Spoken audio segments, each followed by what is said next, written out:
আমাদের আজকের গল্প মোহ। কলমে সুনেত্রা ব্যানার্জি। চারিদিকে জামা কাপড়, ওয়াইনের বোতলগুলো ছড়িয়ে ছিটিয়ে পড়ে আছে। অফিস থেকে এসে অভিরূপকেই তুলে গুছিয়ে গুছিয়ে রাখতে হচ্ছে। মহারানীর কি আর অত সময় আছে? তিনি নিশ্চিত এখন বইপত্র ছড়িয়ে বসে আছেন। সামনে কলেজের ফাইনাল পরীক্ষা। অভিরূপই বারণ করেছে ঘরের কোনো কাজ করতে। ঘর মানে আর কি, ভাড়া বাড়ি। বন্ধু সাম্যর কাকুর বাড়িতে দোতলায় একটা ঘর, সামনে এক ফালি বারান্দা আর লাগোয়া টয়লেট খালি ছিল, বাকিটা ছাদ। সেটাই অল্প ভাড়ায় পেয়ে গেছে। সাম্য ওকে অনেক সাহায্য করেছে সব ব্যবস্থা করতে। বারান্দায় একটা ছোট্ট রান্না করার ব্যবস্থা, বাসনকোসন তো হাতে গোনা কয়েকটা। সাম্য সাহায্য না করলে তানিশাকে নিয়ে বিয়ের পর কোথায় উঠত অভি জানে না। বাড়িতে বাবা মা দিদি কেউ মেনে নেয়নি এই বিয়েটা। মা অন্ন জল ত্যাগ করেও অভিকে আটকাতে পারেনি। বাবা বলেছিল যদি ওই বেজাতের মেয়েকে বিয়ে করতে হয় তাহলে আমাদের সাথে আর কোনো সম্পর্ক রাখা চলবে না। রাখেনি সম্পর্ক, সব বাধা ছিন্ন করে বেরিয়ে চলে এসেছে অভি তানিশার জন্য। দিদি ফোনে অনেক কান্নাকাটি করেছে, অনেক বোঝানোর চেষ্টা করেছে আদরের ছোট ভাইকে। বিয়ের দুদিন আগেও যখন সাম্য আর রাহুলের সাথে বিয়ের প্রয়োজনীয় মার্কেটিংগুলো সারছিল তখন দিদি ফোন করেছিল। অভি দিদিকে সোজা বলে দিয়েছে যে আর একবার ফোন করে বিয়ে ভাঙার চেষ্টা করলে সে ওর নাম্বার ব্লক লিস্টে ফেলতে বাধ্য হবে। শেষে দিদির ফোন কাটার সময় মায়ের কান্নার আওয়াজ পাচ্ছিল। সব বোঝে অভি। আসলে গোলটেবিল চলছে বাড়িতে বিয়ে আটকানোর জন্য, তানিশাকে বাড়ির বউ হতে না দেবার জন্য। তানিশাকে ছাড়া যে অভি বাঁচবে না। ওই গোলাপ পাপড়ির মতো ঠোঁট, টানা টানা চোখ, নির্মেদ ছিপছিপে চেহারার তানিশাকেও ও চোখে হারায়। অভি বরাবরের কৃতি ছাত্র। মাধ্যমিকে জেলায় প্রথম আর উচ্চ মাধ্যমিকেও চোখ ধাঁধানো নম্বর। অঙ্ক দুটোতেই 100-100।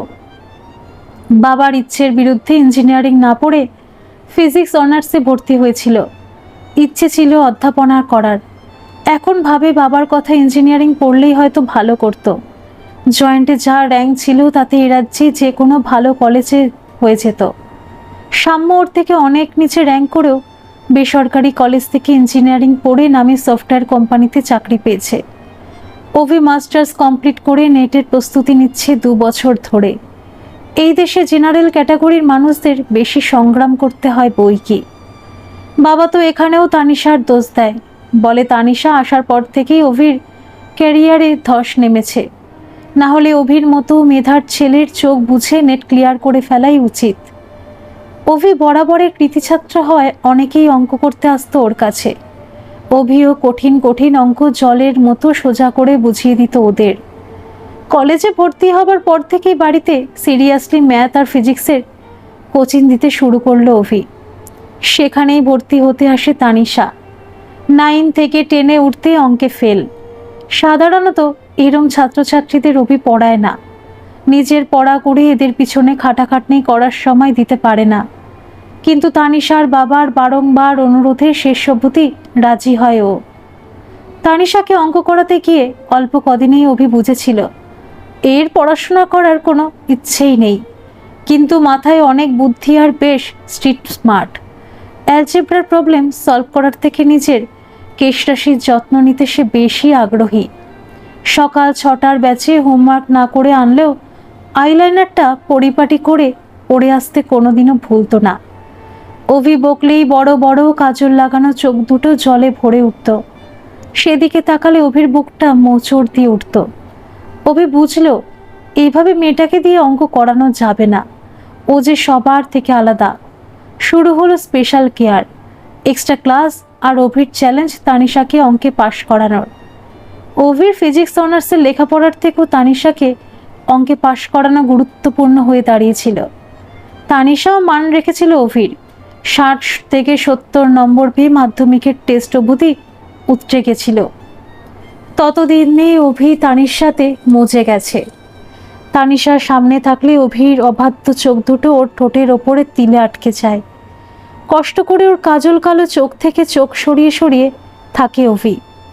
তানিশার ক্লাস মিস হবে বলে বাড়ির সবার সাথে পুরী বেড়াতে গেল না অভি। দিদির বিয়ে ঠিক হয়েছিল, তাই বাবা মা পুরীতে গিয়ে পুজো দিতে আসতে চেয়েছিল। অভি নিজের পড়ার চাপের বাহানা করে থেকে গেল। সামনে মাধ্যমিক, রোজই আসতে লাগলো তানিশা, কখনো 10-এর ব্যাচের সাথে, কখনো একা। পরীক্ষার 15 দিন আগে এক দুপুরে একাই টেস্ট পেপার সলভ করতে এসেছিল তানিশা। অভি বলল, তানি তুই এবার বাড়িতে পড় ভালো করে, অঙ্ক ভালোই পারছিস তো, কিছু অসুবিধা হলে ফোন করিস। 10-এর ব্যাচটাকে তো আগের সপ্তাহ থেকে আসতে বারণ করে দিয়েছি। কেন অভিদা, আমাকে বেশি সময় দিচ্ছ কেন? বলে তানিশা অপলক চেয়ে রইল অভির দিকে। অভি চোখ সরিয়ে কোনো রকমে হেসে জবাব দিল, কেন কি তুমি অঙ্কে গাড্ডা? তানিশা বলল, সেটা তো আসল কারণ নয়। মানে? জবাব না দিয়ে তানিশা নিচে নরম ঠোঁট দিয়ে চেপে ধরল অভির নিচের ঠোঁটটাকে। অভির আশ্চর্যের ঘোর কাটতেই সে তানিশাকে এক ঝটকায় নিজের থেকে আলাদা করল। অভির ফর্সা মুখ টকটকে লাল। ঘটনার আকস্মিকতায় তানিশাও অল্প অল্প হাঁপাচ্ছে, কিন্তু এক দৃষ্টিতে তাকিয়ে আছে অভির দিকে। অভি ওর চোখে চোখ না মিলিয়ে বলল, তুই বাড়ি যা। তানিশা তবু নড়ল না, বসে রইল চেয়ারে। বলল, তোমাকে আজ বলতেই হবে যে কেন তুমি আমার স্পেশাল কেয়ার নাও। তুই বাড়ি যা, তোমাকে আমার দিব্যি রইল অভিদা, এক চড় মারব। লেখাপড়া নেই, শুধু পাকামি, বাড়ি যা বলছি। তানিশার সেই মায়াবী বড় বড় চোখ দুটো জলে ভরে উঠল। অভি ক্রমশ দুর্বল হয়ে পড়তে লাগলো, কিন্তু সে কিছু বলার আগেই দুমদাম করে তানিশা বেরিয়ে গেল। অভি বুঝে উঠতে পারল না যে কি করা উচিত, তবে তানিশাকে যে আর মাথায় চড়তে দেওয়া উচিত হবে না সেটা ভালোই বুঝতে পারল। অভি নিজের পড়াশোনার দিকে মন দেবার চেষ্টা করল। পড়ানোর দিকে মন দিতে গিয়ে নিজের পড়ায় অনেক ক্ষতি করেছে। প্র্যাকটিক্যাল ক্লাসগুলোর দিকেও যত্ন নিতে হবে বেশি করে। কিন্তু 2-3 দিন যেতে না যেতেই অভির মনটা আনচান করতে লাগলো তানিশার জন্য। মেয়েটাকে দুঃখ দিয়েছে ও। চোখের সামনে জলে ভরা ওই বড় বড় চোখ দুটোই ভেসে উঠত, যেন বলতে চাইতো, আমাকে দূরে ঠেলে দিও না অভিদা। অভিকে কুড়ে কুড়ে খেতে লাগলো তানিশার ভাবনা। অবশেষে অঙ্ক পরীক্ষার প্রস্তুতি কেমন চলছে জানার অছিলায় ওকে ফোন করলো অভি। ফোন বার 3 রিং হয়ে গেল। অভি মানে অপর প্রান্ত ধরল না। সে রাতে অভি স্বপ্ন দেখল একটা বড় জলাশয়, আর তার মাঝখানে একটা বড় পাথরের ওপর এক রাজকুমারী বসে আছে। রাজকুমারীর বড় বড় সুন্দর দুটি চোখ যেন অনেক কিছু বলতে চায়। হঠাৎ জল বাড়তে থাকে, জলাশয় আর পাথরটা ডুবে যেতে থাকে। রাজকুমারী জলে ভরা চোখ নিয়ে তাকিয়ে থাকে তার দিকে, কিন্তু সে কিছু করার আগে জল এসে ভাসিয়ে নিয়ে যায় রাজকুমারীকে।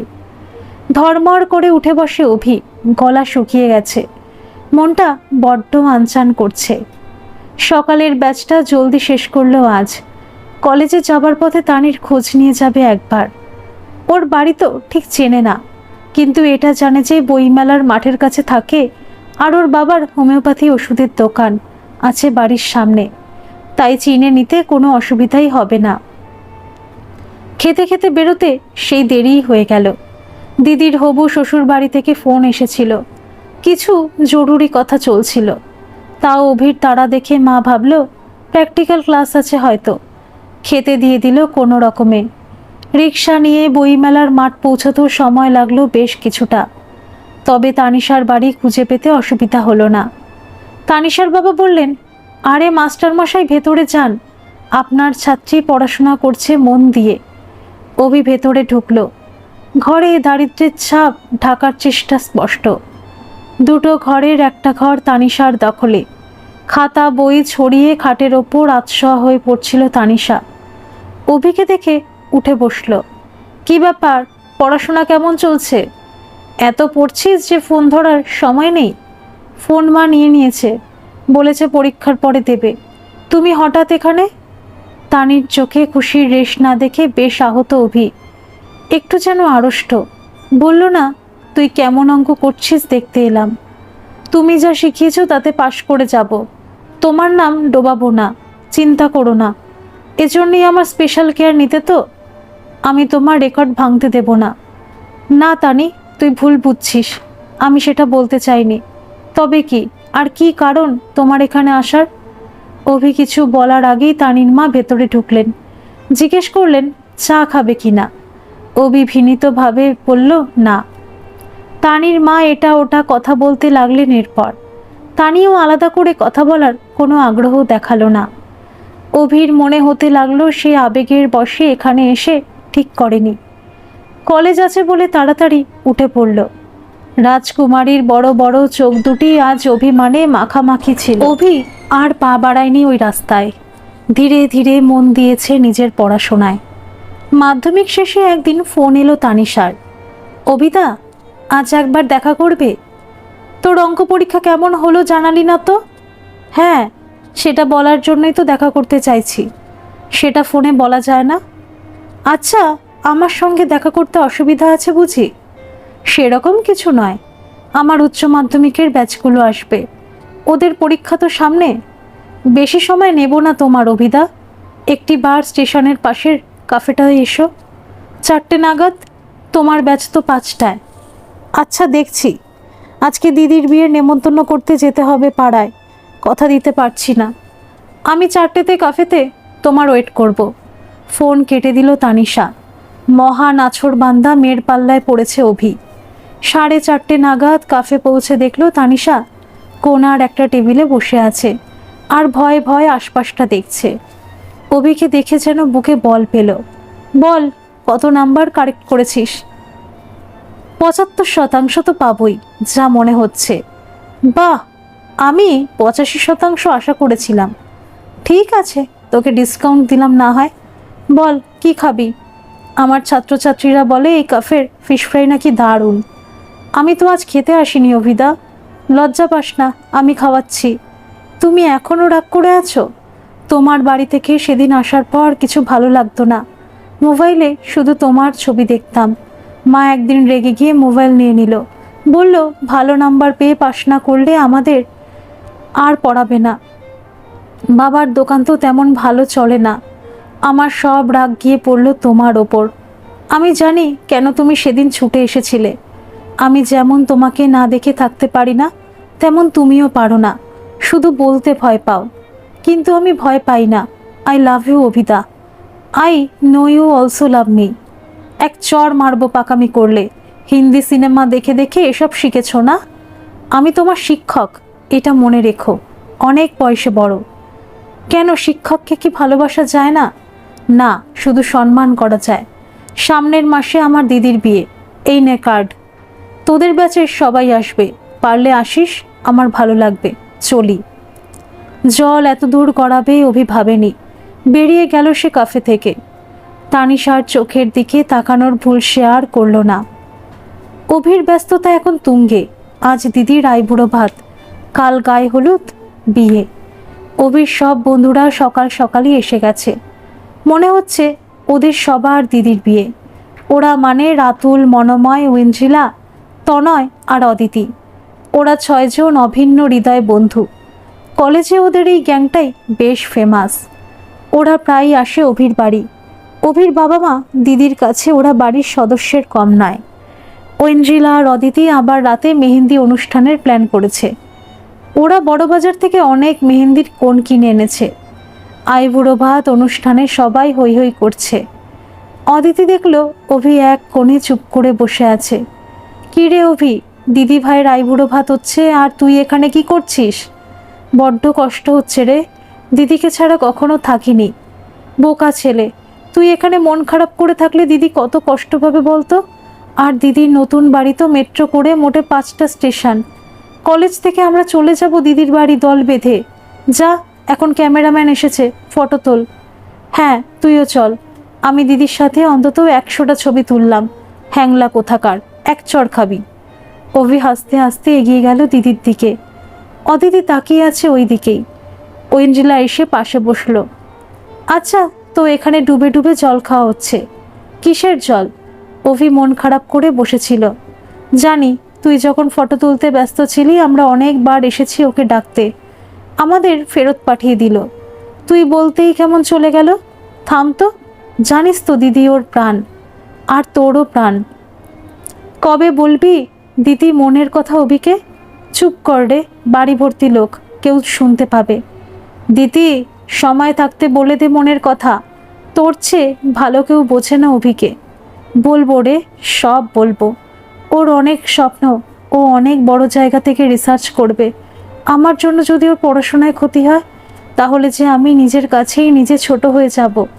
ঠিক সময় বলবো আমি ওকে। তনয় ওদের দুটিকে বকবক করতে দেখে বলল, ওরে মেয়েরা, সেজে গুজে দাঁড়িয়ে না থেকে কাজে একটু হাত লাগা না। ওদের কথা আর এগোলো না, সবাই যোগ দিল ফটো সেশনে। রাতে মেহেন্দি অনুষ্ঠান জমে উঠল।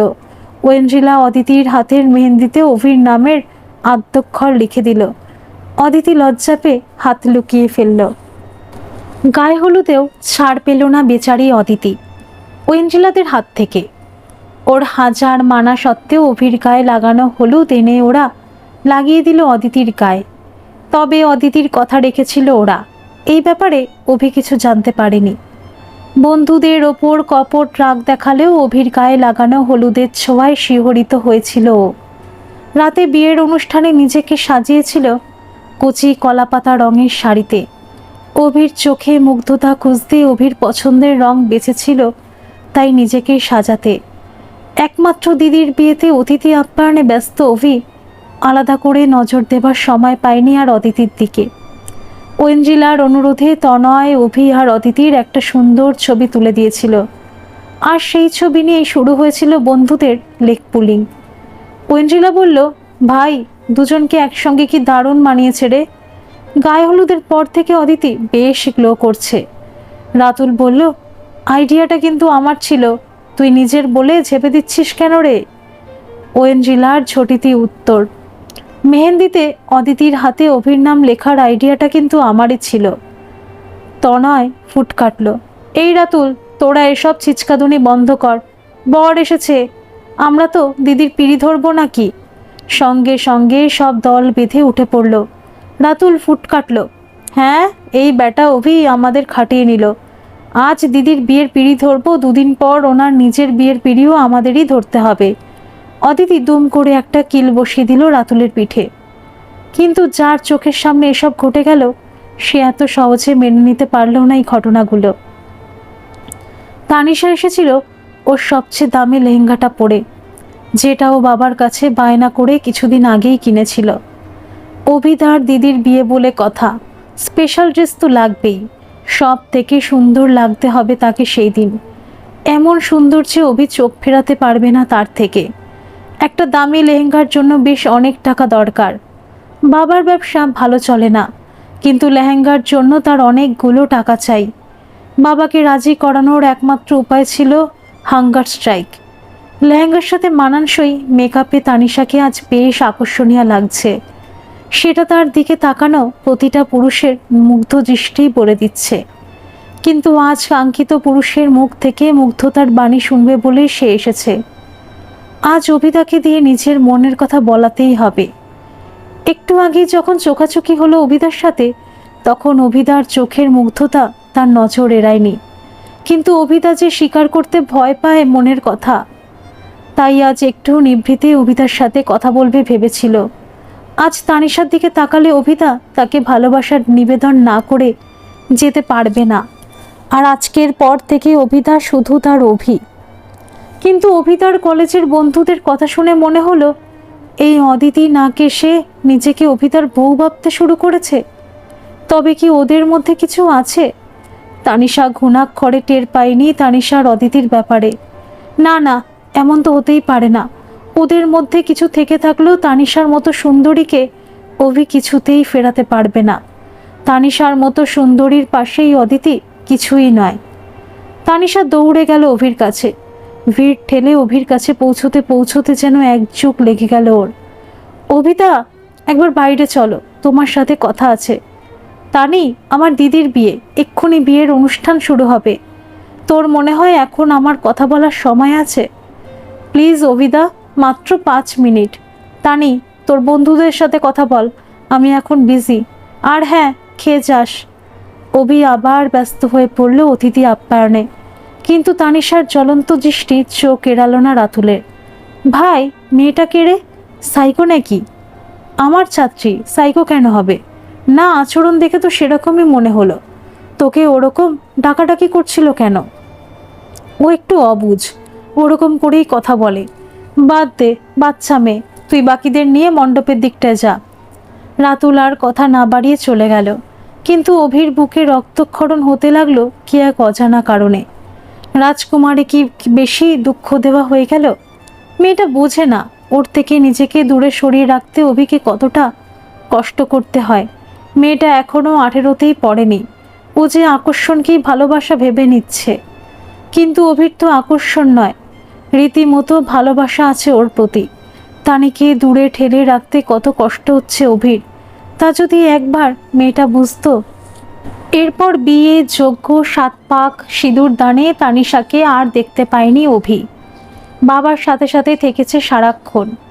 দিদির পাশে পাশে ছায়াসঙ্গীর মতো ছিল অদিতি আর ঐঞ্জিলা।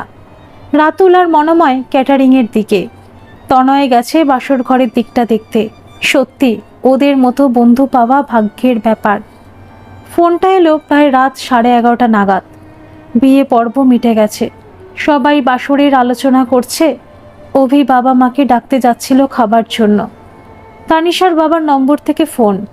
অভি একটু চিন্তায় পড়ল। সেই ঘটনার পর ওকে আর দেখেনি। এত ব্যস্ততায় খোঁজও নেওয়া হয়নি ঠিক করে। তবে কি তানিশা বাড়ি পৌঁছয়নি? ফোনটা ধরতেই হুড়মুড় করে ভেসে এলো তানিশার বাবার আকুতি। অভি, তুমি কোথায়? তানিশা ওর হাতে শিরা কেটে ফেলেছে। মানে? কখন? জানি না, এসে একা একা ঘরে ছিল। ওর মা ডাকতে গিয়ে দেখে এই অবস্থা। বিটি রোডে নার্সিংহোমে নিয়ে এসেছি। কাঁদছিল আর তোমার নাম করছিল। তুমি কি একবার আসবে? অভি শির দাঁড়া দিয়ে একটা ঠান্ডা স্রোত বয়ে গেল। মেয়েটা এত সাংঘাতিক স্টেপ নেবে সে স্বপ্নেও ভাবতে পারেনি। ফোন ছাড়ার আগে শুধু বলতে পারলো, আমি এক্ষুনি আসছি। যাবার আগে তনয়কে শুধু একবার বলল, এমার্জেন্সি, প্লিজ এদিকটা সামলে নিস। পাড়ার একটা ছেলের বাইকে করে ছেড়ে দিল ওকে নার্সিংহোমে। অভিকে দেখে তানিশার মা হাও হাও করে কেঁদে উঠল। আমার মেয়ের সাথে এরকম করো না, তানি ছাড়া কেউ নেই আমাদের। মানে? আমি কিছুই বুঝতে পারছি না। তানির ঘরে তোমাকে লেখা এই চিঠিটা ছিল। অভিদা, আজকে তোমার বাড়ি না গেলে জানতে পারতাম না যে তুমি অদিতিকে ভালোবাসো, আর ওর জন্য আমাকে বারবার দূরে ঠেলে দিচ্ছ। আমি তোমাকে ছাড়া বাঁচবো না। তোমাকে অন্য কারোর সাথে দেখার থেকে মরে যাওয়া ভালো। সুখে থেকেও অদিতিকে নিয়ে, তোমার তানি। অভি আকাশ থেকে পড়ল। বলে কি মেয়েটা? অদিতিকে চিনল কোথা থেকে? আর এসব আবল তাবল কি লিখেছে? আপাতত মেয়েটা সেরে উঠুক, পরে ভাবা যাবে এসব নিয়ে। ডক্টর জানালেন চিন্তার কিছু নেই, তবে তানির মা বাবাকে বেশ বকাবকি করলেন মেয়ের খেয়াল রাখে না বলে। এও বললেন ডক্টর চেয়ে সুইসাইড কেসে পুলিশ ডাকা উচিত ছিল ওনার। শুধুমাত্র ওর বাবার সম্মানের কথা ভেবে উনি সেটা করেননি। তানিশার বাবা বারবার হাত জোড় করছিলেন, এমন ভাবছেন মেয়ের কৃতকর্মের জন্য উনিই ক্ষমা চাইছেন। আর পাশে দাঁড়িয়ে মরমে মরছে অভি। যে রাতটা নার্সিংহোমেই কাটল অভির। তানির জ্ঞান আসার পর এক মুহূর্তের জন্য কাছছাড়া করতে চায়নি ওকে। বাড়িতে জানিয়েছিল এক স্টুডেন্ট খুব অসুস্থ, এক্ষুনি ছেড়ে আসতে পারবে না। দিদির বাসর একমাত্র ভাইকে ছাড়াই হলো। অদিতি একবার ফোন করেছিল, ধরতে পারেনি অভি। মেসেজ এলো, তোকে আমরা খুব মিস করছি অভি, দিদিও খালি তোকে খুঁজছে, একটু ম্যানেজ করে আয় না প্লিজ। ফোনটা সাইলেন্ট মোডে রাখলো অভি। ওর একটা হাত শক্ত করে ধরে আছে তানি। এত ভালোবাসে ওকে, শুধুমাত্র ওকে হারিয়ে ফেলার ভয়ে মৃত্যুতে উপতি ছুঁয়ে গেল। এরকম পরিস্থিতিতে আগে কখনো পড়েনি অভি। তানির বাবা মার সামনে লজ্জায় কুঁকড়ে যাচ্ছে ও। ওর জন্যই একমাত্র আদরের মেয়েকে হারাতে বসেছিল ওরা। তানির কোমল মন সহ্য করতে পারেনি অভির রূঢ় প্রত্যাখ্যান। এতটাই ভালোবাসে ও অভিকে। ভোর রাতে তানি ঘুমিয়ে পড়ার পর অভি গিয়ে দাঁড়ালো তানির বাবার সামনে। ভেঙে পড়া মানুষটির হাত দুটো নিজের হাতের মধ্যে নিয়ে বলল, চিন্তা করবেন না, তানির আর কোনো ক্ষতি আমি হতে দেব না। এখন আমি বাড়ি যাচ্ছি, ওখানে যাওয়া খুব প্রয়োজন। তানিকে বলবেন আমি আবার আসবো ওর কাছে। অভি যখন বাড়ি ফিরল তখন অন্ধকার কেটে ভোরের আলো ফুটেছে, আর অভিও এক ধাক্কায় অনেক বড় হয়ে গেছে। অনেক দায়িত্ব যে এখন ওর কাঁধে। সেদিন থেকে তানিশার সব দায়িত্ব অভিই নিয়ে নিয়েছে। তানিশার মা বাবাও তানিশার খুশিতে খুশি। অভির মতো দায়িত্ববান সৎ ছেলে আর কটাই বা পাওয়া যায়। যে মেয়ে লেখাপড়া থেকে দূরে পালাতো, অভির কথায় সে আজ পড়াশোনা করে মন দিয়ে। অভির বাড়িতে পরিস্থিতি অনেক বদলেছে। তানিশার কথা জানার পর বাড়ির সবাই ক্ষুব্ধ, বাবাও খুব আশাহত। একমাত্র ছেলের এরকম ভাবনা চিন্তা মেনে নিতে পারছেন না উনি। জাতপাতের ব্যাপারে কোনোদিনই বিশ্বাসী নন, কিন্তু এদের সাথে যে স্ট্যাটাসের বিস্তর ফারাক। অভিকে নিয়ে কত স্বপ্ন ছিল তার। অভি নামজাদা ইউনিভার্সিটি থেকে রিসার্চ করবে, দেশজোড়া খ্যাতি হবে তার। কিন্তু অভি যে নিজের পড়াশোনা বাদ দিয়ে ওই মেয়েটির গার্জেন হয়ে ওঠার দিকেই নজর দিচ্ছে বেশি। চিন্তায় আজকাল ঘুম আসে না রাতে। সারা রাত বাইরে পায়চারি করেন আর শুনতে পান ছেলের ঘর থেকে ফোন আলাপ ভেসে আসছে। একটু একটু করে নিজের ছেলে ধ্বংসের পথে যাওয়া উনি আর দেখতে পারেন না নিজের চোখে। অভির মারও অবস্থা আরও খারাপ।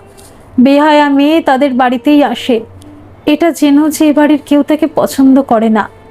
মেয়েটা ঘরে এলেই অভি দরজা বন্ধ করে দেয়। মায়ের মন সবই বোঝে, কিন্তু আঁচল চাপা দিয়ে কান্না ছাড়া আর কিছুই করতে পারে না। ছেলে যে বশ হয়ে গেছে। অভির দিদি বাড়ির এই পরিস্থিতি সহ্য করতে পারে না আর। আদরের ভাইও এখন বিরক্ত হয় দিদি ফোন করলে। দিদিকে বলে, তুই কতটুকু চিনিস তানিকে যে আমাকে জ্ঞান দিচ্ছিস? আমার অন্যের মেয়েকে চেনার দরকার নেই, আমি আমার ভাইকে চিনি। ও তোকে ফাঁসাচ্ছে ভাই, তুই নিজের পড়াশোনা ভুলে ওর পিছনে পড়ে আছিস। প্লিজ দিদি, তুই আমাকে জ্ঞান না দিয়ে নিজের সংসারে মন দে, আমি ঠিক শর্ট আউট করে নেব নিজের লাইফ। দিদি ফোন করে অদিতিকে। অদিতি, ভাইকে বোঝা তোরা, ও তো নিজেকে শেষ করার পথে এগিয়ে যাচ্ছে। দিদি, তুমি আমাকে কেন ফোন করলে? তনয় বা রাতুল ওর বেশি ভালো বন্ধু, আমার মনে হয় ওরা অনেক ভালো বোঝাতে পারবে ওকে। তোর থেকে ভালো কে বোঝে আমার ভাইকে? নিজের ভালোবাসাকে এভাবে যেতে দিচ্ছিস? যে ভালোবাসা আমার ছিল না তাকে শুধু শুধু আটকে রেখে লাভ কি? ভালোবাসার জন্য আত্মসম্মান খোয়াতে আমি রাজি নই দিদি। মানে? দিদি, তুমি হয়তো জানো না যে অভি আজকাল কলেজে খুব ইরেগুলার। যে অভির কাছে আমরা অফ টাইমে পড়া বুঝতাম, সেই অভির নাকি আজকাল পড়া কিছু মাথায় ঢোকে না। নেক্সট ইয়ার আমাদের গ্র্যাজুয়েশন কমপ্লিট হবে, সবাই কিছু না কিছু ভাবছে এবার কি করবে। অভি সেখানে দিশাহীন, অথচ প্রথম দিন থেকেও মাস্টার্স করে রিসার্চ লাইনে যাবার কথা ভাবতো। যাকগে সেসব কথা। লাস্ট উইকও ইম্পর্টেন্ট একটা ল্যাব মিস করলো। রাতুল অনেকবার কল করেছিল ওকে, আজকাল ফোন সবসময় বিজি ওর, পরে কল ব্যাকও করে না। আমার খুব চিন্তা হতো ওর জন্য, তো সেদিন রেগে মেগে ওকে বকবো বলে ফোন করলাম। তারপর যা শুনলাম সেটা তোমার না শোনাই ভালো। সহ্য করতে পারবে না? না, তুই বল, আমিও শুনি। ভাইয়ের কত অধঃপতন হয়েছে। আমি বিকেলে যখন ফোন করলাম তখন অভি মেয়েটার বাড়িতে ছিল। আমি রাগের মাথায় বললাম, অভি তুই কি করছিস বলতো? তোর কি মাথা পুরো খারাপ হয়ে গেছে? কলেজে আসছিস না, ল্যাব করছিস না, সামনে ফাইনাল ইয়ারের পরীক্ষা, তোর কি কোনো টেনশন নেই?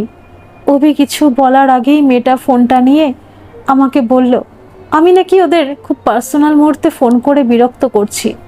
এখন অভি নাকি কথা বলার মতো অবস্থায় নেই। তারপর ফোনটা কেটে গেল। আমি হতবাক হয়ে বসেছিলাম। ঘোর কাটলো ফোন বাজতে। দেখলাম অভির ফোন। তুললাম। অভি বলল, শোন অদিতি, আমার একটা পার্সোনাল লাইফ আছে, আমি কোথায় যাব না যাব তার কৈফিয়ত তোকে নিশ্চয়ই দেব না। আমি বললাম, অভি তুই কিন্তু বিশাল ভুল করছিস ওই মেয়েটার পাল্লায় পড়ে। অভি তখন আমাকে রীতিমতো শাসানোর ভঙ্গিতে বলল, মাইন্ড ইউর ল্যাঙ্গুয়েজ, ওই মেয়েটা আমার উডবি ওয়াইফ, আমি ওর নামে কিছু শুনবো না। সামনের বছর ওর 18 হলে আমরা বিয়ে করছি। আর কিছু জানতে চাস তুই? আমি ফোন রেখে দিলাম। দিদি, অভিকে আমরা হারিয়েছি। আমি যে অভিকে ভালোবেসেছিলাম সেই অভি আর নেই। এরপর মা দিদির শত কান্নাকাটি, বাবার চোখ রাঙানি, বন্ধুদের এড়িয়ে যাওয়া, কোনো কিছুই চোখে পড়েনি অভির। কারণ প্রেম যে অন্ধ। তানির নেশা দৃষ্টিভঙ্গির পাশাপাশি বোধ শক্তিও বুঝি লোপ করে দিয়েছিল অভির। গ্র্যাজুয়েশনে খুব খারাপ রেজাল্টের পর বাবার সঙ্গে রোজ ঝগড়া লাগতো। শেষে যেদিন অভি বেরিয়ে গেল বাড়ি থেকে, বাবা একটা কথাই বলেছিল, মোহ অতি সাংঘাতিক বস্তু, খুঁড়োর কলের মতো দৌড় করাবে সারা জীবন। ভগবানের কাছে প্রার্থনা করি তোমার শীঘ্রই মোহভঙ্গ হোক। এর পরের সংগ্রামটা খুব সহজ ছিল না অভির। কলেজের শেষ বছরটা মেসে ভাড়া থাকতো। মেসে ব্যাচ পড়ানো সম্ভব ছিল না বলে এক পুরনো স্টুডেন্টের বাড়ি পড়ানোর ব্যবস্থা করেছিল। অভির থেকে তার বাবা মা টাকা নিতেন না, কারণ ওদের ধারণা ছেলের উচ্চ মাধ্যমিকে অঙ্কে 100 পাবার পুরো ক্রেডিটই অভির। তাই এই বিপদের দিনে তারা অভির আপনজনের মতোই তার পাশে থাকবেন। আর ছিল অভির হন্যে হয়ে চাকরি খোঁজা। তানিশার রোজই কান্নাকাটি করত, আর ভালো লাগে না আমার, এবার আমাকে নিজের কাছে নিয়ে চলো। অভি রোজ বোঝাতো, এই তো সোনা, আর কদিন, চাকরি পেয়ে গেলেই তোমাকে বিয়ে করব আমি। আমরা কিন্তু বিয়ের পর বিদেশে যাব হানিমুনে। হেসে উঠত অভি তানির আবদারে। হাসছো কেন? বিয়ের পর আমরা কিন্তু বড় বাড়িতে থাকবো, আর আমি অনেক শপিং করব। অভি ভাবত এখনো 18 বছরই হয়নি মেয়েটার, খুবই শিশুসুলভ আচরণ, অনেক মানুষ করতে হবে মেয়েটাকে, অনেক ধৈর্যের প্রয়োজন, রেগে গেলে চলবে না। অভি বলতো, সব হবে বাবু, আমি পড়াশোনা করি, চাকরি পেতে হবে যে ভালো, না হলে আমার মহারানীর আবদার রাখবো কি করে।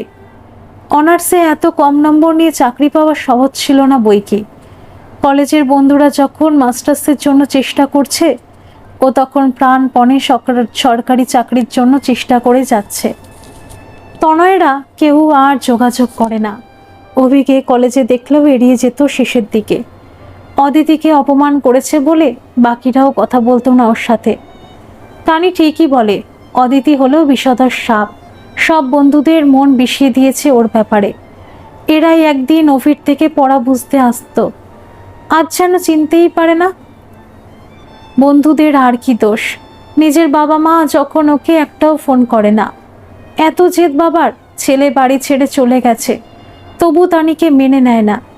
এক দিদি আছে যে অভির শত অপমান করা সত্ত্বেও ফোন করে খোঁজ নেয়, কিন্তু সেই দিদিও বোঝে না যে অভি তানিকে কতটা ভালোবাসে। দিদি একবার তানির বাড়িতে গিয়ে তানির মাকেও পর্যন্ত অপমান করে এসেছিল। তানি অভিকে তখন নিজের মাথার দিব্যি দিয়েছিল যে অভি ও দিদির শ্বশুর বাড়ি গিয়ে জামাইবাবুকে অপমান করে আসবে, না হলে তানির মরা মুখ দেখবে। অভি সেটা আর করতে পারেনি। অনেক মেহনত করে তানিকে বুঝিয়েছিল, শেষে কথা দিয়েছিল যে দিদির সঙ্গে আর কোনো সম্পর্ক রাখবে না। তানির সামনেই দিদির নাম্বার ব্লক লিস্টে ফেললে তবেও শান্তি হয়েছিল। এর মধ্যে তানির বাবাও খুব অসুস্থ হয়ে পড়েছিলেন, দোকানে ঠিকমতো বসতে পারতেন না। ওনার ধারণা হতে লাগলো যে উনি বেশি দিন বাঁচবেন না। তাই ওনার ইচ্ছায় তানিশার 18 বছরের জন্মদিনেই দুজনের এঙ্গেজমেন্ট হয়ে গেল। ঠিক হলো অভি ভালো চাকরি পেলেই বিয়ের ডেট ফাইনাল হবে। মুখের রক্ত তুলে চাকরি খোঁজা শুরু করলো অভি। রাজকুমারীর আর বাড়িতে থাকতে ইচ্ছে করে না যে। আর্টস নিয়ে উচ্চ মাধ্যমিক পাশের পর তানিকে কলেজে ভর্তি করালো অভি। সে চায় তার রাজকুমারী সব দিক দিয়ে এগিয়ে যাক, সেও নিজের পায়ে দাঁড়াক। এরকমই এক সংগ্রামের দিনে অভির দেখা হয় সাম্যর সঙ্গে। সাম্য ওর স্কুলবেলার বন্ধু, বন্ধু ঠিক নয়, বরং সহপাঠী ছিল। অভি ছিল বরাবর প্রথম 10-এর মধ্যে, আর সাম্য খুব মাঝারি মানের ছাত্র। স্কুলে ছাড়ার পরে কখনো দেখাও হয়নি দুজনের সেভাবে। সরকারি চাকরি পাবার আশা ছেড়ে অভি যখন প্রাইভেট কোম্পানিগুলোতে ইন্টারভিউ দেওয়া শুরু করেছে, সেরকমই একদিন ব্যর্থ সন্ধ্যায় অভি মেসে ফিরছিল। মেট্রোয় দেখা সাম্যর সাথে। সাম্যই এগিয়ে এলো, আরে অভিরূপ না, কেমন আছিস? আরে সাম্য যে, কতদিন পর। স্কুলের পর হয়তো এই প্রথম দেখা হলো। হ্যাঁ সত্যি, লং টাইম। কি করছিস এখন? সরকারি চাকরি নিশ্চয়ই, তুই তো জুয়েল ছেলে বরাবর, স্যারদের চোখের মণি। সাম্যর প্রশংসায় খুশি হবার বদলে কুঁকড়ে গেল অভি। না রে, সেরম কিছু না, জেনারেল ক্যাটাগরিতে সরকারি চাকরি কি আর অত সহজে পাওয়া? চেষ্টা করে যাচ্ছি, ওই তোর কথা বল, হ্যান্ডসাম হাঙ্ক, সব মেয়েরা তোর ফ্যান ছিল, এখনও একই রকম মডেলিং করছিস নাকি? হা হা, পাগল নাকি? কি চান্স দেবে আমাকে? ওই আইটিতে আছি। আইটি? বিশাল ব্যাপার তো। ধুর, খানিকটাই বিশাল। বাবার কথায় ইঞ্জিনিয়ারিং পড়ে নিলাম, তারপরেই জব দেখি, ভাবছি মাস্টার্স করে নেব। জব বোরিং লাগছে। ও আচ্ছা, খুব ভালো। আসি কেমন? আমার স্টেশন আসছে। ও, তোরা বাড়ি চেঞ্জ করেছিস নাকি? না হলে তো আমাদের একই স্টেশনেই নামার কথা। না রে, আমি মেসে থাকি, পড়াশোনার সুবিধা হয়। ওকে ভাই, তুই ফোন নাম্বারটা তো দে। সেই ফোন নাম্বার এক্সচেঞ্জ, আর তারপর সাম্যর সাথে যোগাযোগ শুরু হলো অভির। বা বলা ভালো, সাম্যই যোগাযোগ করতো অভির সাথে। প্রথম প্রথম অভি এড়িয়ে যেত সাম্যর ফোন আসলে। স্কুলে ওর থেকে কম নম্বর পাওয়া সহপাঠী আজ ওর থেকে সফল, সেটা মেনে নিতে খুব অসুবিধা হতো। সাম্য কিন্তু দমেনি, ও পুরোপুরি বন্ধুত্বের হাত বাড়িয়ে দিয়েছিল। অফিস শেষে ঠিক খোঁজ নিত অভির। একসময় বন্ধু স্বজন বিচ্ছিন্ন অভি সমর্পণ করেছিল নিজেকে সাম্যর কাছে। সাম্যর জন্মদিনে এক পাবে গিয়ে নেশাতুর হয়ে কাঁদতে কাঁদতে বলেছিল সব দুঃখের কথা। সেদিনই আলাপ হয়েছিল সাম্যর আরেক বন্ধু রাহুলের সাথে। সাম্য আর রাহুল কাঁধে হাত রেখেছিল অভির। কথা দিয়েছিল যে অভির প্রেম কাহিনী ওরা অসফল হতে দেবে না। অভি আবার ফিরে পেয়েছিল বন্ধুদের। ওরা ঠিক তনয়, রাতুল বা মনোময়ের মতো নয়। ওরা সব সময় কেরিয়ার কেরিয়ার করে পাগল ছিল। আসলে পড়া বোঝার জন্য ওরা অভিকে ইউজ করত। ওরা কখনোই ওর আসল বন্ধু ছিল না। না হলে অদিতির মতো মেয়ের কথায় ওর সাথে সম্পর্ক ছিন্ন করে দিত না। আবার গ্র্যাজুয়েশনে অদিতির ফার্স্ট ক্লাস সেকেন্ড হবার কথা মনোময় ওকে মেসেজ করেছিল। বাকিরা মানে রাতুল, তনয়, ওয়েঞ্চিলা আর মনোময় নিজেও নাকি দারুণ রেজাল্ট করেছিল। কাটা খায় নুনের ছিটে দেওয়া, এরা নাকি বন্ধু। আর অদিতি কলেজে শুধু জ্ঞান দিত। ওর থেকে কলেজ টপারের শিরোপা ছিনিয়ে নিজেকে নিশ্চয়ই এখন কেউ কেটা মনে করে। যা করে করুক, তানি চোখে আঙুল দিয়ে না দেখালে অভি কোনোদিনও ওদের আসল চেহারা জানতে পারতো না। অভি, রাহুল আর সাম্য এখন রোজই প্রায় দেখা করে। সাম্যর এক পছন্দের পাবে। অভি একটু সংকোচেই থাকে, ওর বিল মেটানোর ক্ষমতা নেই বলে। সাম্য বলে, চাপ নিস না ভাই, তোর বিয়েতে খাওয়াস আমাদের ভালো করে। অভি তানির ফটো দেখায় ওদের। সাম্য বলে, ভাই, বৌদিকে তো দারুণ দেখতে, আমাদের সাথেও আলাপ করা। অভি বলে, নিশ্চয়ই করাবো রে, অলরেডি তোদের গল্প করি ওকে, ও তোদের সাথে দেখা করতে চায়। এদিকে তানিশাও খুব চাপ দিতে শুরু করে অভিকে বিয়ের জন্য। তানিশার এখন কলেজের ফার্স্ট ইয়ার। তানি চেয়েছিল এয়ার হোস্টেস হবার ট্রেনিং নিতে। ছোট থেকে ওর খুব ওড়ার শখ। অভি ওকে কথা দিয়েছে গ্র্যাজুয়েশনের পর কিছু একটা ব্যবস্থা করব ট্রেনিংয়ের। তানির বাবা মারও ইচ্ছে বিয়েটা হয়ে যাক, কিন্তু শুধু টিউশনের টাকায় কি আর বিয়ে করা যায়? আর বিয়ের পর তো তানিকে রাখবেই বা কোথায়? ও নিজেই তো মেসে থাকে। তানির ছোটোখাটো ইচ্ছাগুলো আজকাল পূর্ণ করতে পারে না অভি। সেদিন তানি বলল ওর একটা ল্যাকমের নুট কালারের লিপস্টিক দরকার। বায়না করছিল অভির কাছে খুব, কিন্তু দাম দেখে অভি পিছিয়ে গেল। এছাড়া এঙ্গেজমেন্টের দিন তানির পছন্দের ডিজাইনার ড্রেস অবধি কিনে দিতে পারেনি ও। রাজকুমারী বহুদিন মুখ ফুলিয়েছিল, ওর মান ভাঙাতে অনেক কাঠখড় পোড়াতে হয়েছে। অভি যেদিন ভালো একটা চাকরি পাবে সেদিন তানির সব অপূর্ণ আশা সুদে আসলে মিটিয়ে দেবে। শুধু একটা ভালো চাকরি চাই, ভালো স্যালারি, যাতে অভি সসম্মানে তানিকে বিয়ে করে নিজের কাছে নিয়ে আসতে পারে। পাবের আড্ডায় রাহুল বহুবার বলেছে ওর বাবার গার্মেন্টসের বিজনেস। অভি চাইলে চাকরি করতে পারে ওর বাবার ফ্যাক্টরিতে, টাকাও ভালোই পাওয়া যাবে। কিন্তু অভি সযত্নে ওর অফার এড়িয়ে যায়। একদা রিসার্চ করার স্বপ্ন দেখা অভির গার্মেন্টসের বিজনেস জুটতে মানে লাগে বই কি। এদিকে কোনো এক বন্ধুর পাল্লায় পড়ে তানি জেনেছে আজকাল কাপেলরা নাকি লাভ অ্যানিভার্সারিও সেলিব্রেট করছে। তানিরও ইচ্ছে ও নিজে লাভ অ্যানিভার্সারি সেলিব্রেট করবে। অভি রাজি না হওয়ায় দুদিন ফোন তোলেনি রাজকুমারী। পাবে বসে দুঃখ প্রকাশ করতেই সাম্য বলল, ভাই, আমরা থাকতে তোদের লাভ অ্যানিভার্সারিতে কোনো বাধা আসবে না, কিন্তু ভাই, পয়সা নেই। আর তানিও বুঝতে চায় না। আরে আমরা কবে কাজে আসবো? না ভাই না, এমনিতেই তোরা পাবের বিল পে করিস, আর টাকা নিতে পারবো না আমি তোদের থেকে। ভাই চিল কর, আমরা তোকে টাকা দিচ্ছি না, বন্ধু হিসেবে আইডিয়া তো দিতে পারি নাকি? ব্যাক বেঞ্চার ছিলাম বলে সেটা নিবি না। ভাই প্লিজ এসব বলে আর ছোট করিস না, এমনিতেই আমার মন টন ভালো নেই। ওকে ওকে ব্রো, কাল সানডে, আমারও ছুটি, বৌদিকে সারপ্রাইজ দিবি কাল তুই আমার সাথে গিয়ে। আমি ড্যাম শিওর যে বৌদি আর তোর মিটমাট হয়ে যাবে। মানে? মানে আর তোকে বুঝতে হবে না পড়াকু পাবলিক, শুধু প্রেম করি গেলি ভাই, মেয়েদের খুশি করতে শিখবি কবে?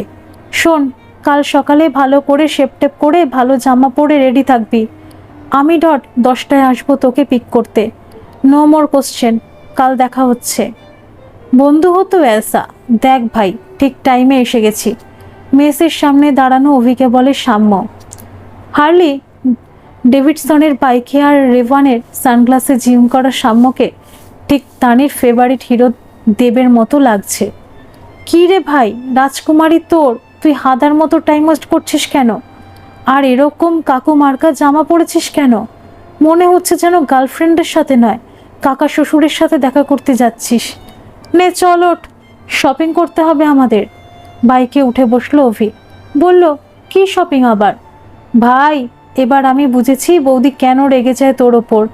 আরে কিছু তো গিফট কিনবি। আমি আগেই বলেছি সাম্য, আমার টাকা নেই। শোন, মেয়েরা অল্পেই খুশি হয়, এর জন্য টাটা আম্বানি হতে লাগে না। আমরা রেড রোজের বোকে কিনবো আর প্রচুর চকলেট।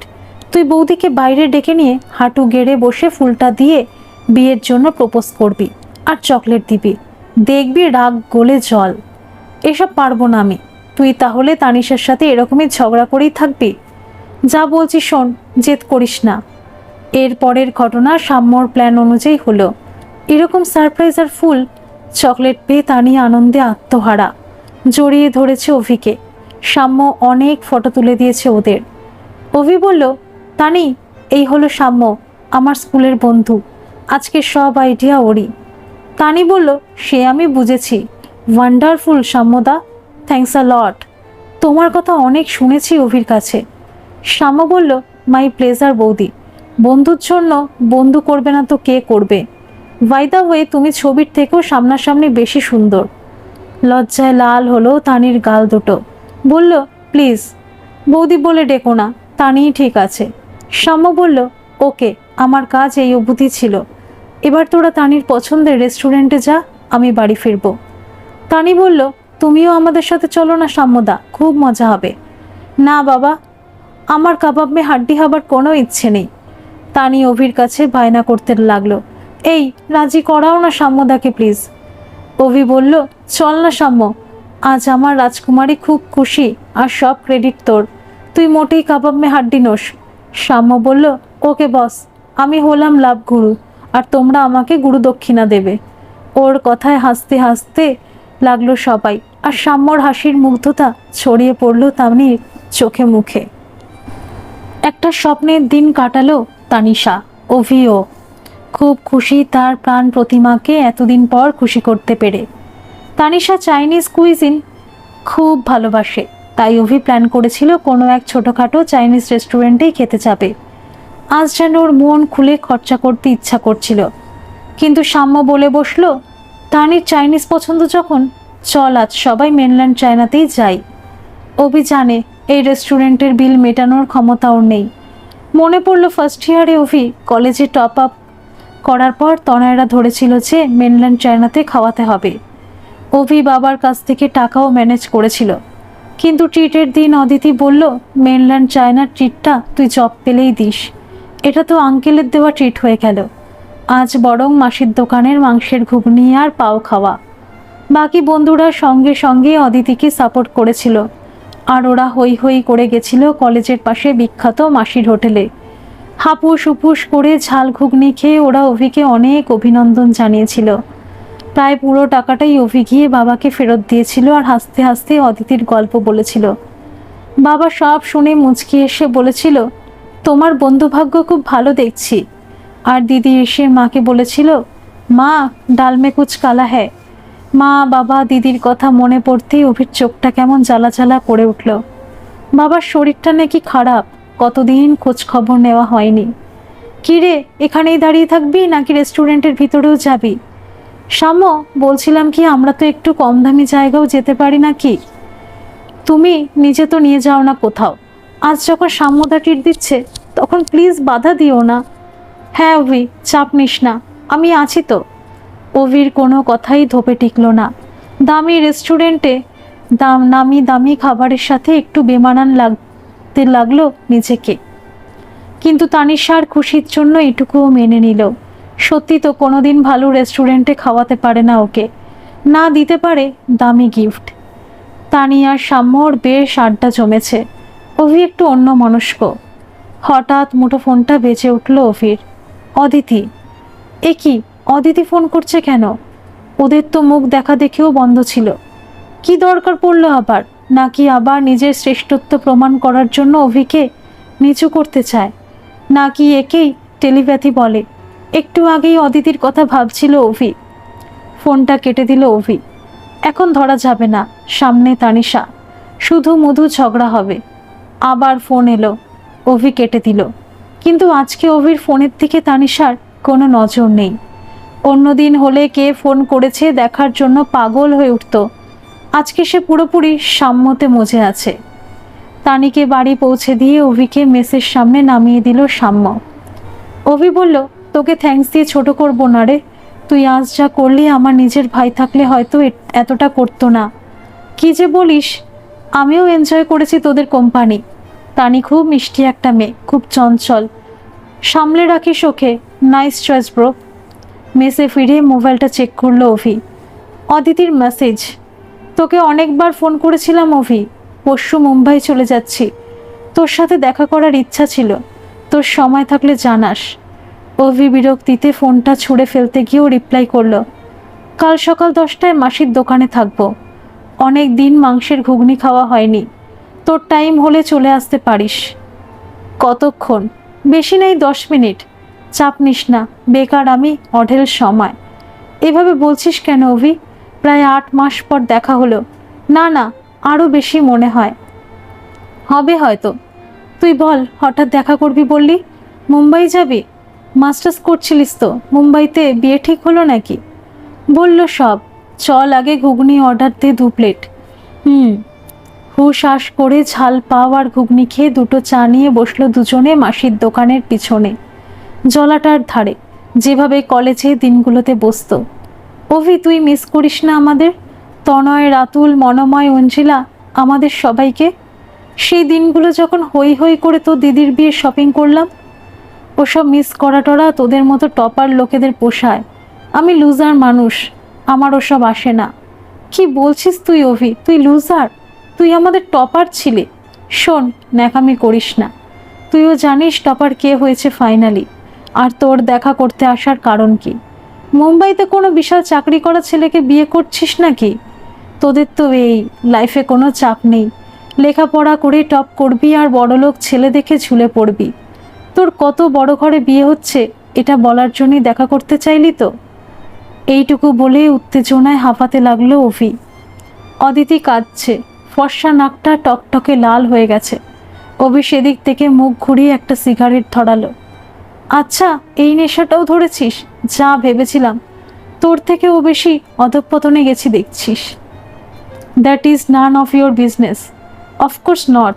তোর বিজনেস নিয়ে তুই থাক, আর তোর থেকে ভালো ব্যবহার এক্সপেক্ট করাই আমার ভুল হয়েছে। তোর অসৎ সঙ্গে সর্বনাশ হয়েছে।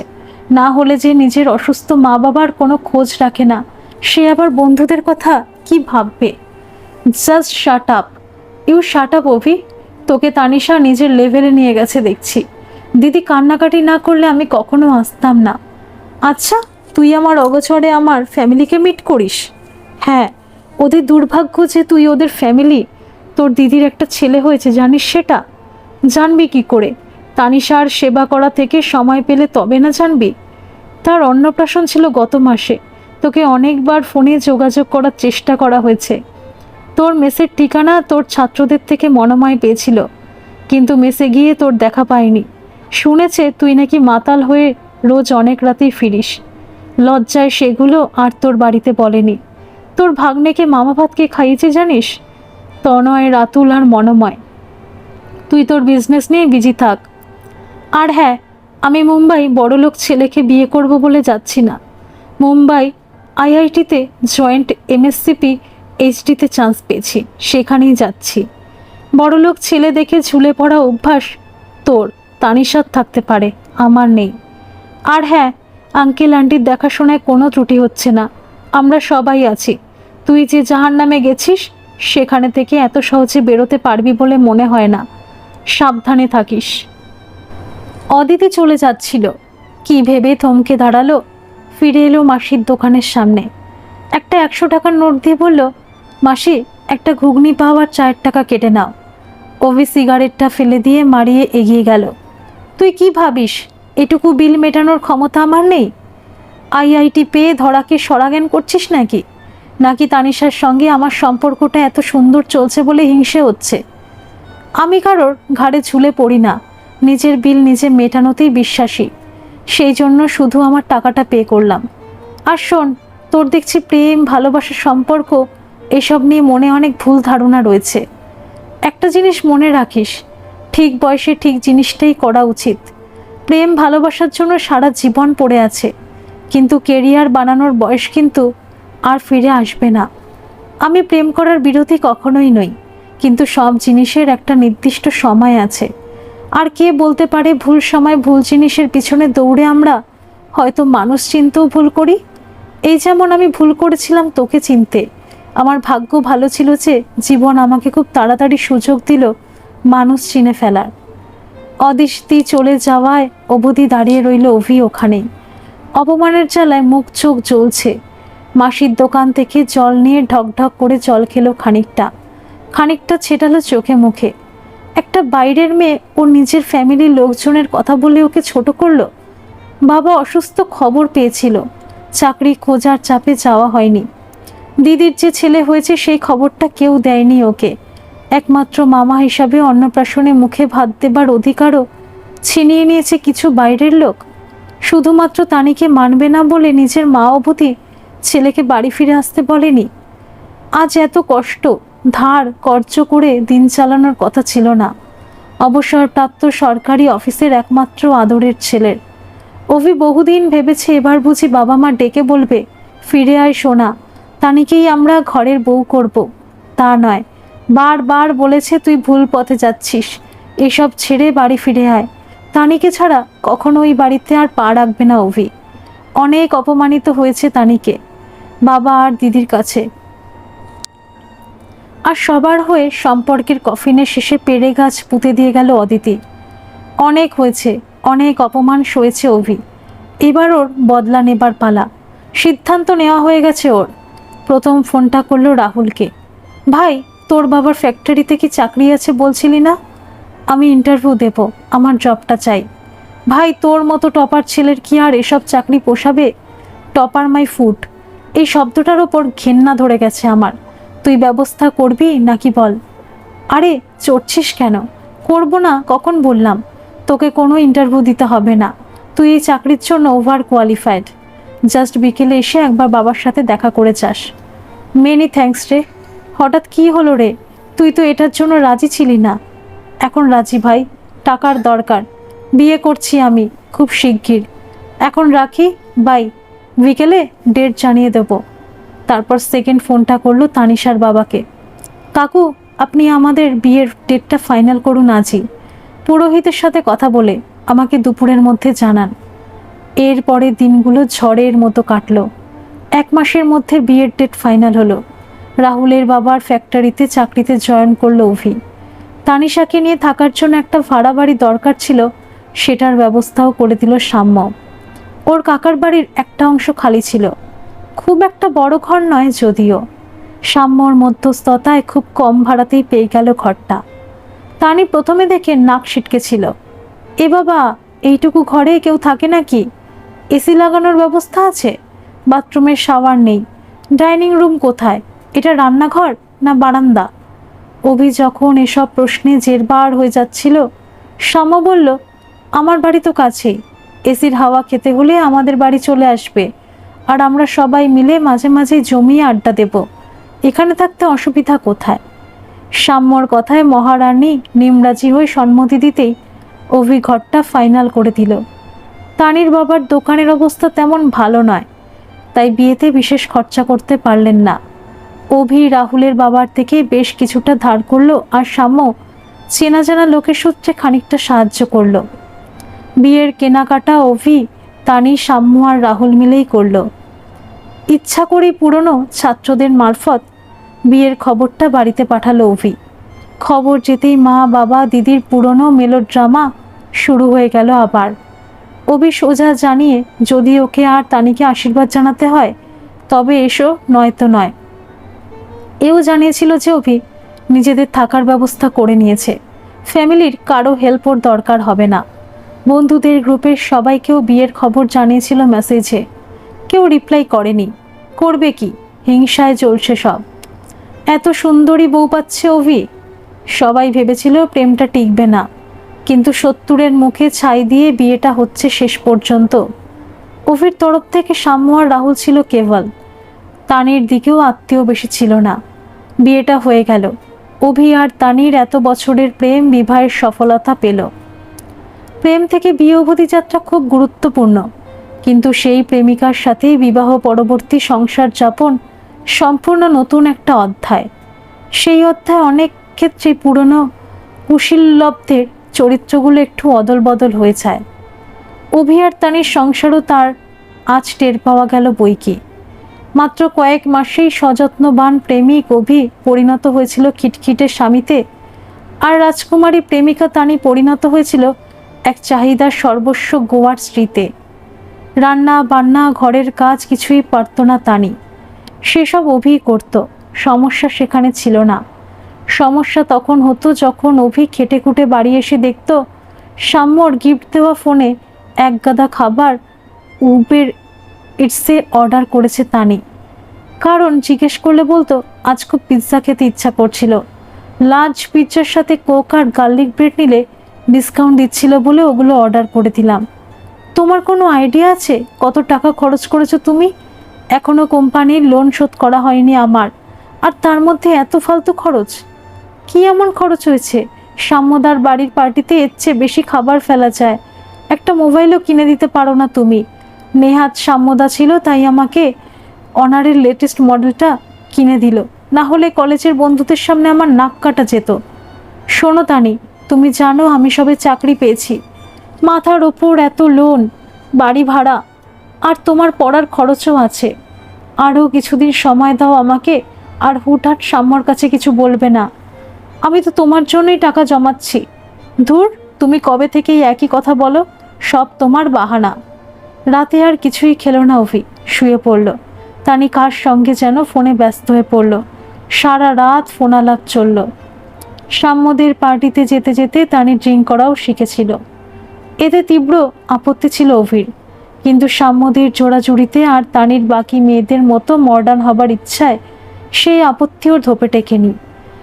তানি কলেজে যাওয়ার থেকে বিউটি পার্লারে যাতায়াত বেড়ে গেল।